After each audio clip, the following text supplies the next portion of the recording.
Welcome back to JetBlue Park, everybody. My name is Mike Petraglia, joined as always by Red Sox senior writer for WEEI.com, Alex Speier. This is day number 8 of Red Sox 2014 spring training. And we'll begin today, Alex, talking about a story that I find fascinating, a topic you delved into, a Cuban immigrant, if you will. He migrated to the United States for a baseball opportunity, Dalier Hinojosa. I think his story is fascinating. You got into the details. He is a 28-year-old right-handed hard thrower, 91 to about 94 miles an hour. What stands out to you about his story and his chances of making this team?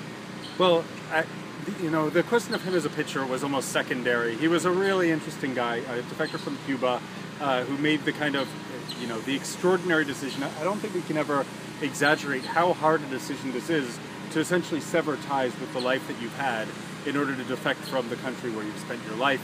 You may never see some family members again. You may never see the community in which you grew up again. Yet you make that jump in order to pursue opportunity, in order to pursue the opportunity of furthering yourself, competing against the highest level of competition in part, but also having a better life. Hinojosa told me that he was making $15 a month while he lived in Cuba. And he said, you can imagine what someone's life is like when you're making $15 a month. He then signed a $4 million contract. He received a $4 million signing bonus, which he said, I'm still trying to make sense of what that means. So he's engaged in this transition of his life. He was able to defect with his wife. His mother also has been brought over since then. So that gives him some anchors off the field. And he's really warm and he's connecting really quickly with his teammates, which is a pretty remarkable thing in its own right.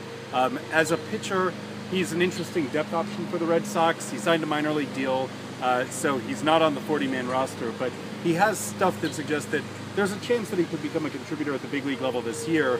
As a 28-year-old, he's this powerful guy, about 6'1", barrel-chested guy with a 91 to 95 mile an hour that has a fastball that has real carry through the zone, as well as a slider that got a lot of swings and misses, both in Cuba and in international competition. He told me that he dominated Yoenis Cespedes when they both played against each other in Cuba, but it remains to be seen how he'll be able to compete now that he's in the States. And what's interesting to me, Alex, is the fact that the Red Sox are taking a chance on a guy that he may not, as you mentioned, he's not on the 40-man roster. He's not a lock guarantee to certainly make this team coming out of camp. As a matter of fact, to be more accurate, it'd be a long shot indeed for him to make the team.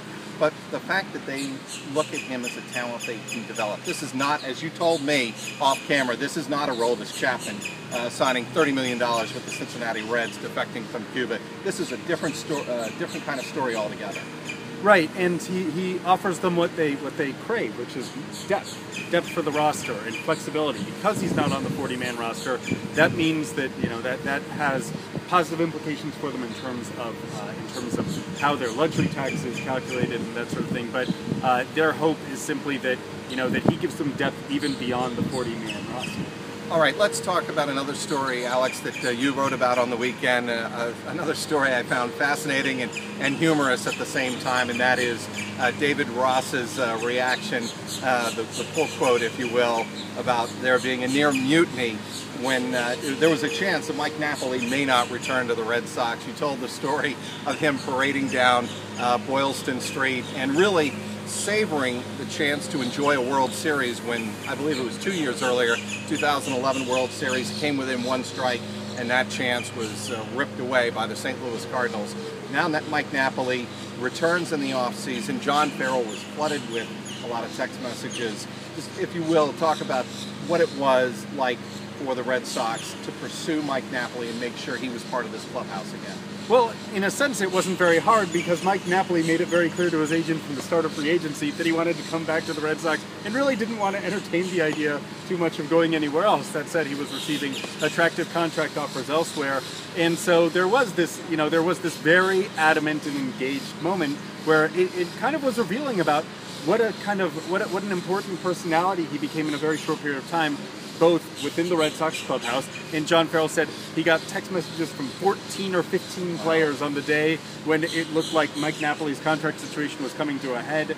And in the city of Boston more broadly, because he embraced the idea of this celebrity, and more specifically, he embraced the idea of becoming a celebratory celebrity who likes to really throw down with the people of Boston. See, that to me, Alex, right there is why he gets Boston and Boston gets him, because he doesn't cringe at the fact of celebrity, he embraces it.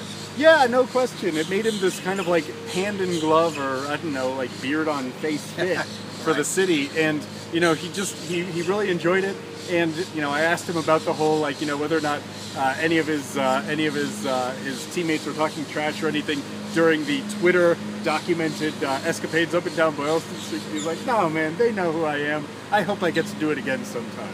All right, the news elements of day number 8 here in Fort Myers. First of all, Grady Sizemore, who took some live batting practice against Felix Dubron here on Monday. He will start in the first game against Northeastern on Thursday afternoon. What are your expectations for Grady Sizemore? I have none. I don't know what to expect. I think I'm interested, and my curiosity is piqued regarding what he's going to be able to do when he's on the field. I do think that he's going to. My guess is that the most notable thing is just the excitement that he's probably going to be feeling to be in a uniform and in a game for the first time in years. All right, and the other news item today that came out was Daniel Nava. He was over on field number 3, taking some ground balls, some fungos, fielding, recreating what it is to take some bad throws at first base.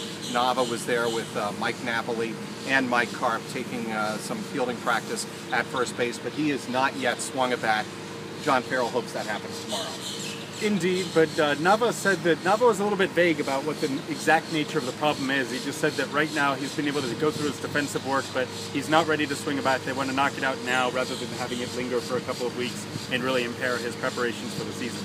All right, tomorrow, Tuesday, on day number 9 of spring training here at Fort Myers, we'll take a look ahead to what you can expect a little bit more from the first couple of games that the Red Sox will be playing, the college doubleheader, Northeastern and Boston College on Thursday here at JetBlue Park. For Alex Speier, I'm Mike Petraglia in Fort Myers with the Red Sox, WEEI.com.